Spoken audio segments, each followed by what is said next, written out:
profond pour mériter toute une journée consacrée? Mais tous ceux qui viennent de participer à cette première journée de lutte contre la mort subite sportive l'ont compris. On ne peut plus continuer à enregistrer ces statistiques macabres. Vous avez compris? La jeunesse est foudroyée dans les établissements scolaires parce qu'ils pratiquent uniquement leur sport favori. Le grand public est foudroyé. On a pris le cas de Moïse Banteke, qui va sur un parcours vite pratiquer son sport quotidien, porter sa forme, les foudroyer.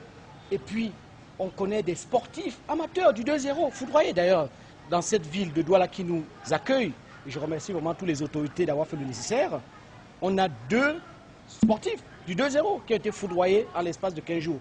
On ne peut plus continuer à enregistrer ces morts qui, pour moi, sont des morts évitables. La mort subite du sportif n'est en aucun cas une fatalité. Pour moi, c'est l'ignorance qui tue les sportifs et prévenir vaut mieux que guérir.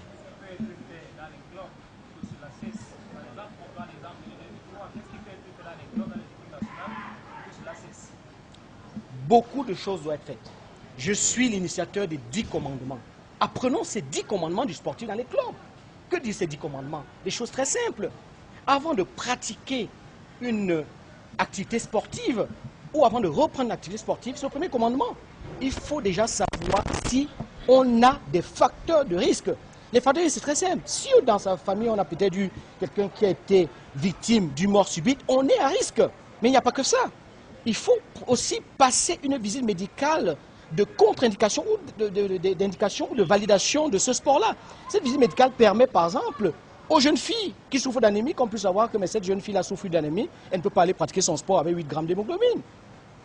Ça permet aussi de savoir que cette personne-là a une maladie silencieuse, cardiaque, qui n'est pas connue, qui est pour l'instant silencieuse, et qui est sournoise, qui est ignorée, mais qui va risque de défaillir, de provoquer une défaillance cardiaque par le biais d'une fibrillation ventriculaire lorsque le sportif va soumettre son corps à une certaine performance qui est une performance au-delà des limites imposées par son cœur.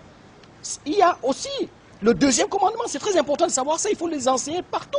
On peut l'enseigner dès l'âge de 7 ans. Les signes d'alerte, ils ne sont pas compliqués à connaître ces signes d'alerte. On fait son sport, on a une douleur thoracique, il faut arrêter.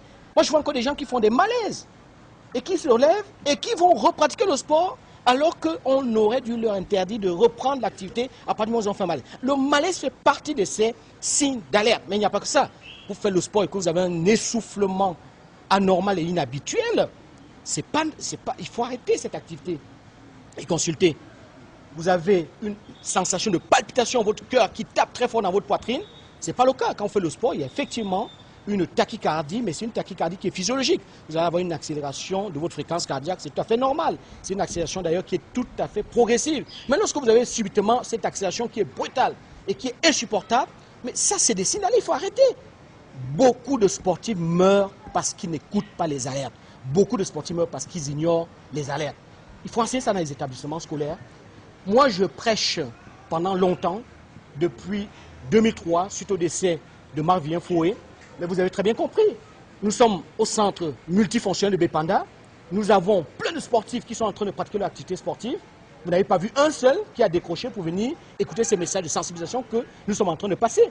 Pourtant, depuis que je suis là, j'ai fait le tour des médias pour apporter une communication, pour alerter les uns et les autres, pour dire venez écouter ces messages, parce que pour moi, je le dis encore, c'est l'ignorance qui tue et prévenir vaut mieux que guérir. Donc, non, avant ça, oui, je vais vous aller poser votre question. Est-ce que vous avez l'impression que le plateau technique au Cameroun aujourd'hui permet d'évaluer vraiment une personne qui veut mener une activité sportive de haut niveau? Vous savez, ce n'est que la volonté qui compte. Moi, j'exerce la médecine d'urgence depuis une trentaine d'années en Europe. Et quand je suis arrivé, j'ai souhaité effectivement que dans le panel, qu'ils puissent avoir ceux qui exercent cette médecine, qui exercent la médecine du sport du moins, ici au Cameroun. Parce que je n'ai pas voulu qu'on dise que ce médecin-là, il exerce là-bas en Europe et il va venir nous apprendre quoi? Il est loin des réalités locales. Mais on se trompe, on se trompe. Il n'y a rien qui est fait en Europe qui ne puisse pas être capable d'être fait ici. Mais c'est juste la volonté, c'est notre mentalité qui nous trahit.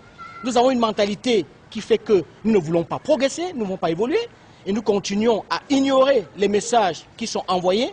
Pourtant, c'est des messages qui doivent être compris, et nous ne les comprenons pas. C'est ce qui manque. qu'est-ce qui manque d'équiper nos stades de défibrillateurs cardiaques? C'est pas compliqué. Ce pas des appareils qui coûtent extrêmement cher. Mais malheureusement, on n'écoute pas. Concernant ne serait-ce que le plateau pour pouvoir accueillir peut-être des sportifs qui ont fait un malaise, c'est la réanimation cardiaque, tout simplement.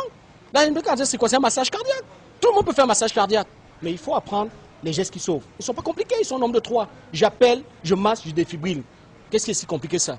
On n'a pas besoin de partir d'Europe pour venir expliquer ces choses-là. C'est des choses qui sont connues, mais c'est des choses qui ne sont pas malheureusement appliquées. Voilà, un mot à la